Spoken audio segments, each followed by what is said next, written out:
So Alagesh இன்னைக்கான comment யான்னு பார்த்துடலாமா? சரி வாங்க. காக்கா கீ இந்த யுஐடி போடுங்க.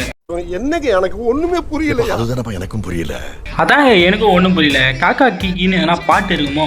சரி ஓகே ப்ரோ, கண்டிப்பாக உங்கள் யூஐடி போடுறேன். இது மாதிரி உங்கள் யூஐடி அது நான் போடணுன்னா நம்ம சேனலை சப்ஸ்கிரைப் பண்ணிட்டு இன்ஸ்டா ஐடியை ஃபாலோ பண்ணிட்டு சும்மா ஒரு ஜாலியாக கமெண்ட் பண்ணுங்கள். நான் ஜாலியாக படித்து ஜாலியாக வீடியோ போடுறேன், ஓகேவா? சரி வாங்க வீடியோவில் போகலாம்.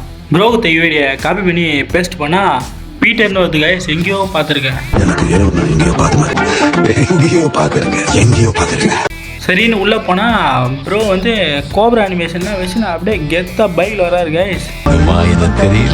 இப்போ தெரியுது ப்ரோ, இவர் 10 தடவை ரீஜன் போயிருக்காருன்னு காலையில் ஒரு ஐடியா பார்த்துட்டு வந்தால் இவருக்கே தெரியாமல். அடுத்ததாக பார்த்தீங்கன்னா 93 லெவலில் இருக்கார், ஜேஆர் ஃபேமிலின்ற கில்டில் இருக்கார். அப்புறம் பார்த்தீங்கன்னா 90 லெவல் க்ளோவில் வச்சிருக்காரு, சாம்ராய் க்ளோவரும் வச்சிருக்காரு கைஸ். எனக்கென நீ போதுமே அன்பே அரசனை போல் வாழ்வேன். கவிதை செம்மையாக இருக்குது ப்ரோ. சைடில் டப்பா ஒன்றுமே இல்லை.